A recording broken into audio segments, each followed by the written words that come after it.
اور وہ جب یہ برین ڈرین ہو رہا ہے تو 17-18 لاکھ لوگ چھوڑ کر جا چکے ہیں ان 1-1.5-2 سالوں کے اندر اندر. تو انہوں نے کہا کہ اس سے یہ ملک کا بہت بڑا نقصان ہے. پاکستان میں جاری ظلم و جبر کے ماحول اور لاقانونیت سے عوام شدید مایوس ہیں. سرمایہ کار اور ہنرمند افراد جوک در جوک بیرون ملک منتقل ہو رہے ہیں. 2 سال کے عرصے میں انہوں نے کہا تقریباً 17 لاکھ افراد بیرون ملک منتقل ہوئے اور اس سے معیشت کو اندازاً 15 سے 20 ارب ڈالر کا نقصان ہو چکا ہے. 5واں پوائنٹ انہوں نے کہا ملک میں انسانی حقوق کی پامالیاں کی جا رہی ہیں. ملک میں جب ہر جانب فسطائیت، ظلم، جبر کا بازار گرم ہے، بنیادی انسانی حقوق کی معطلی اور حرمتوں کی پامالی سمیت وہ سب کچھ ہو رہا ہے جو مشرقی پاکستان میں کیا گیا تھا اور سقوط ڈھاکہ جیسے سانحہ وقوع پذیر ہوا تھا. انہوں نے کہا 8 فروری کو ایک بار پھر ہمارے احتجاج کو ناکام بنانے کی کوشش میں ملک بھر میں چھاپے مار کر چار دیواری کا تقدس پامال کیا گیا. یہ مسئلہ اب تک جاری ہے. انہوں نے کہا پنجاب پولیس شاہ سے زیادہ شاہ کی وفادار بن کر بدماشی پر اتری ہوئی ہے. تو یہ خان صاحب نے اپنے تیسرے خط میں لکھا ہے. اور اس کے بعد آپ سے جو اگلی خبر شیئر کرنی ہے وہ خبر یہ ہے کہ محمود خان اچکزئی نے ایک تقریر کی ہے اور اس میں انہوں نے بہت جذباتی ہو گئے ہیں. انہوں نے کہا کہ میں حلف اٹھا کر کہتا ہوں کہ اگر میں جمہوریت کی خاطر شہباز، کسی جرنیل یا نواز شریف سے ملاقات کروں تو میرا خون آپ لوگوں پر معاف ہے. یہ سنیے وہ کیا کہہ رہے ہیں اصل میں ان کی زبانی.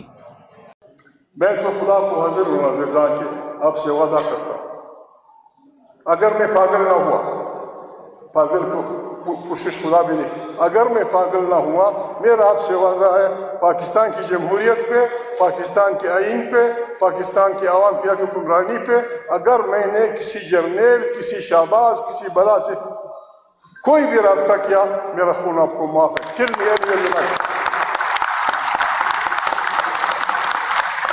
شہباز کہتا ہے ٹھیک ہے اگر اپنی جھوٹ لکھا، اگر اپنے فلانا کیا ٹیلی ویژن، یہ تم نے جو اتنا بڑا جھوٹ بولا ہے، تم نے جو 2 نمبر کی لے کے پھر کھڑے ہو کے آپ نے قسم کھائی ہے میں شہباز شریف قسم کھاتا ہوں آئین کی حفاظت کروں گا، فلانا کروں گا، میں پاکستان کا وزیر اعظم ہوں.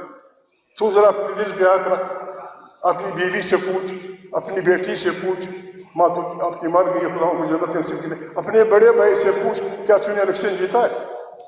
تیری جھوٹ کا کیا علاج ہوگا؟ پھیکا والوں کو تو مار دیں گے پتھر مار دیں، ڈنڈے منڈے. تو نے جو جھوٹ بولا ہے، وزیر ہمارا ترک دوست آیا ہے اس کو وہ کہتے ہیں کہ لاٹھی گولی کی سرکار نہیں چلے گی. انہوں نے کہا میں اللہ کو گواہ بنا کر کہتا ہوں کہ اگر میں نے پاکستان کی جمہوریت، آئین اور عوام کے حق کے حکمرانی پر کسی بھی جرنیل، شہباز یا نواز سے رابطہ کیا تو میرا خون آپ کو معاف ہے. یعنی اس حد تک وہ پہنچ چکے ہیں. اب وہ کہا جاتا ہے نا تنگ آمد بجنگ آمد، ورنہ وہ نہایت سلجھے ہوئے، سنجیدہ اور بہت یعنی کہ سینئر سیاستدان ہیں. وہ اس طرح کی بات نہیں کرتے، لیکن آج انہیں یہ بھی کہنا پڑا. وہ کہتے ہیں کہ فیصلہ کرنا ہوگا کہ ملک میں عوام اور پارلیمان کی حکمرانی ہوگی یا ان کی حکمرانی ہوگی جو کہتے ہیں کہ ہم سیاست میں حصہ نہیں لیتے. سیاستدان ہو، جج ہو یا جرنیل، اگر ڈکٹیٹر بننے کی کوشش کرے تو اس کے خلاف متحدہ محاذ بنانا ہوگا. تو یہ محمود خان اچکزئی تھے جو کہ اپوزیشن الائنس کے سربراہ بھی ہیں. اور اگلی آپ کے ساتھ دھماکے دار خبر رکھنے جا رہے ہیں اور وہ خبر ہے جسٹس منصور علی شاہ صاحب جو اصولی طور پہ سینئر پیونی جج ہیں سپریم کورٹ کے. ان کے متعلق رات گفتگو کرتے ہوئے رانا ثناء اللہ نے کہا تھا کہ ہم ان کے متعلق ریفرنس لانے کا سوچ رہے ہیں، یا انہوں نے کہا ہو سکتا ہے کہ ان کے خلاف ریفرنس لایا جائے، تو اس پر جسٹس منصور علی شاہ نے جواب دیا ہے کہ حکومت کو ریفرنس لانے دیں، مقابلہ کریں گے۔ ان کا مزید کہنا تھا کہ ہم لڑتے ہوئے جائیں گے، اس طرح سے گھر جانے والے نہیں ہیں۔ جسٹس منصور علی شاہ نے چیف جسٹس یحییٰ افریدی کو چیلنج کر دیا۔ جسٹس منصور علی شاہ نے رانا ثناء اللہ کے ریفرنس سے متعلق بیان کے بعد کسی بھی حالت میں استعفیٰ دینے سے انکار کرتے ہوئے کہا کہ ہم میدان خالی نہیں چھوڑیں گے، ہم میدان نہیں چھوڑیں گے، لڑتے ہوئے جائیں گے۔ انہوں نے کہا حکومت کو ریفرنس لانے دیں، مقابلہ کریں گے، کسی صورت میدان کو نہیں چھوڑا جائے گا۔ کمرے میں ان کا کہنا تھا کہ کمرے میں موجود ہاتھی کسی کو نظر نہ آئے تو کیا کہہ سکتے ہیں، مقدمات نمٹانے کی شرح دیکھ لیں، کس کے کتنے فیصلے قانون کی کتابوں میں شائع ہوئے، سب آپ کے سامنے ہے، سب کچھ انہوں نے کہا سامنے ہے، آپ چیک کر لیں کہ کس جج کے کتنے فیصلے قانونی کتابوں میں بطور نظیر پیش کیے گئے ہیں۔ انہوں نے کہا تمام ریکارڈ سپریم کورٹ کی ویب سائٹ پر موجود ہے، ابھی تو حلف برداری کے بعد چائے پینے آیا ہوں، ریفرنس جب آئے گا تب دیکھی جائے گی، کچھ غلط کیا ہی نہیں تو ریفرنس کا ڈر کیوں کروں۔ انہوں نے کہا کہ جب میں نے کچھ غلط کیا ہی نہیں تو مجھے کیسا ڈر، یہ شوق سے ریفرنس لائیں اور میں ان کا مقابلہ کروں گا۔ انہوں نے کہا میں میدان چھوڑ کر نہیں جاؤں گا، جیسا کہ جسٹس اعجاز الاحسن صاحب استعفیٰ دے کر چلے گئے، میری رائے ہے کہ ان کو بھی ایسا نہیں کرنا چاہیے تھا، کہ اگر وہ بھی اس وقت موجود ہوتے تو یہ جو اتنے ججز لا رہے ہیں کم سے کم ایک جج تو کم ہو جاتا۔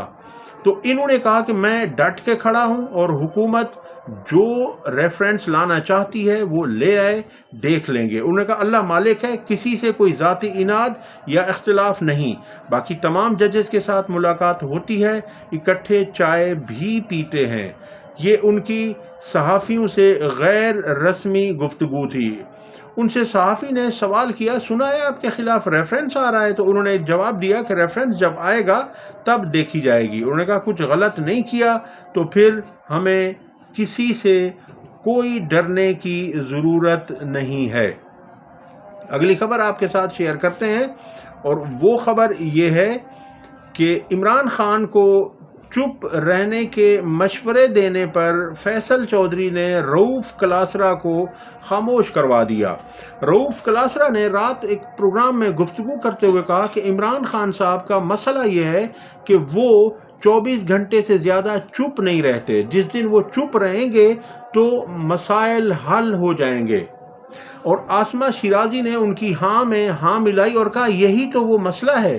تو اس پر فیصل چودھری نے ان دونوں کو ایسا کرارا جواب دیا کہ اگر ان میں کچھ تھوڑا سا ضمیر ہے تو ان کی تسلی ہو جانی چاہیے۔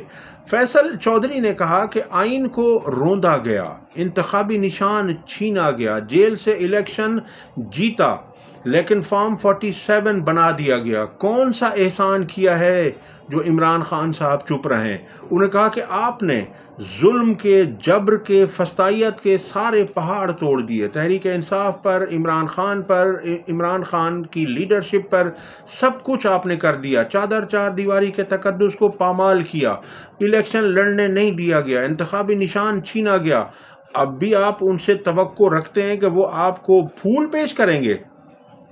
پھر اسی دوران فیصل چودھری کی گفتگو ہوئی بلال اظہر کیانی کے ساتھ اور تھوڑی سی ان کی تلخ کلامی ہوئی۔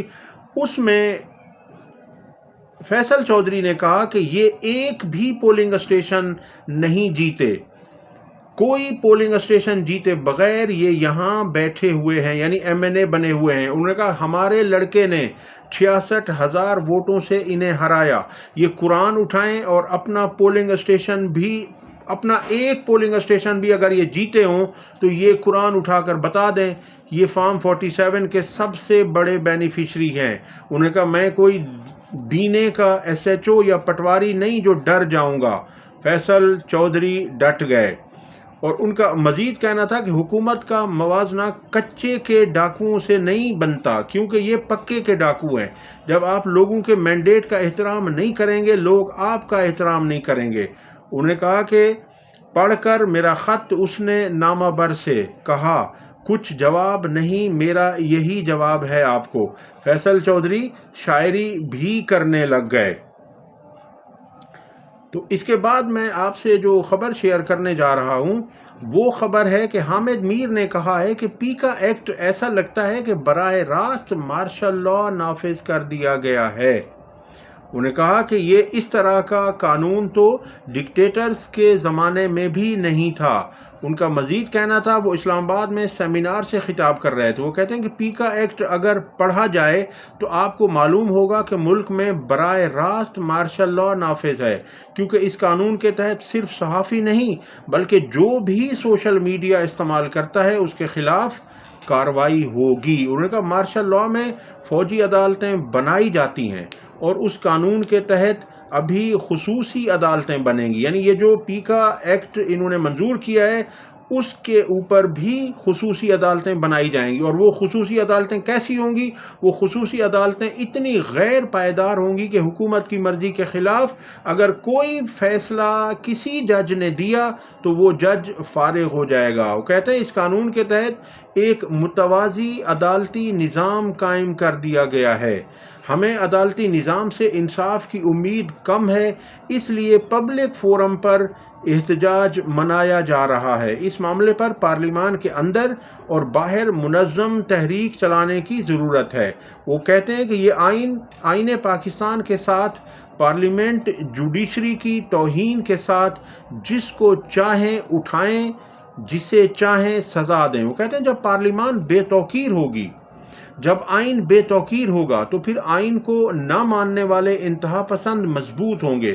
وہ کہتے ہیں بظاہر فیک نیوز کے خلاف بنایا جانے والا قانون ملک کو خانہ جنگی کی جانب دھکیل رہا ہے۔ یہ قانون فیک نیوز نہیں بلکہ آزاد صحافیوں اور اپوزیشن کے خلاف بنایا گیا ہے۔ آپ کو یہ بل واپس لینا ہوگا، بصورت دیگر کھلی جنگ ہوگی۔ حامد میر بھی کھل کر سامنے آ گئے۔ دوسری جانب میں نے آپ کو عرض کیا کہ محمود خان اچکزئی نے اپنی خطاب کے دوران کہا تھا کہ جو فیک نیوز کی بات یہ حکومت کرتی ہے تو انہوں نے کہا سب سے بڑی فیک نیوز تو خود شہباز شریف نے پھیلائی ہے۔ انہوں نے کہا کہ انہوں نے جو حلف اٹھایا ہے کیا وہ یہ بتا سکتے ہیں کہ وہ اپنا الیکشن جیتے ہیں؟ تو الیکشن جیتے نہیں ہیں تو انہوں نے اپنا حلف کیسے اٹھا لیا، اور اس میں انہوں نے کیسے کہہ دیا کہ میں جیت کر آیا ہوں اور میں ملک کی خدمت کروں گا اور یہ کروں گا اور وہ کروں گا۔ وہ کہتے ہیں کہ سب سے پہلے فیک نیوز اور پیکا کا جو ہے یہ تو ان کے اوپر شہباز شریف پر کارروائی ہونی چاہیے۔ اب تک کے لیے اتنا ہی۔ ویڈیو پسند آئی ہو تو لائک اور شیئر کریں، چینل کو سبسکرائب کریں۔ اللہ حافظ۔